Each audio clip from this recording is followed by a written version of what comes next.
সকাল হতেই গ্রাম জুড়ে চিৎকার, শেষ কুয়োটা ধসে গেছে।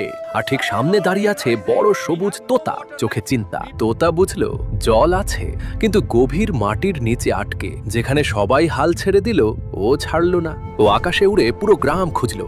দূরে জঙ্গলের ধারে একটা নরম নীল আলো দেখতে পেল, সেইখানেই লুকিয়ে। তোতা গরুগুলোকে ডাক দিল। 8টা গরু মুহূর্তেই তার পেছনে হাঁটা শুরু করলো। তোতা তাদের নিয়ে গেল শুকনো কাদার জায়গায়। গরুগুলো জোরে জোরে খুঁড়তে লাগলো। হঠাৎ মাটির ফাঁক ভেঙে বেরিয়ে এলো এক ফোঁটা জল। তোতার চোখে আশার আলো জ্বলে উঠল। কিছুক্ষণেই সেই ফোঁটা বদলে গেল ছোট জলধারা। গ্রামবাসীরা দৌড়ে এসে চিৎকার করে, জল জল ফিরে এসেছে। এক বৃদ্ধ তোতার মাথায় হাত রেখে বলল, বাবা তোতা, আজ তুই পুরো গ্রাম বাঁচালি।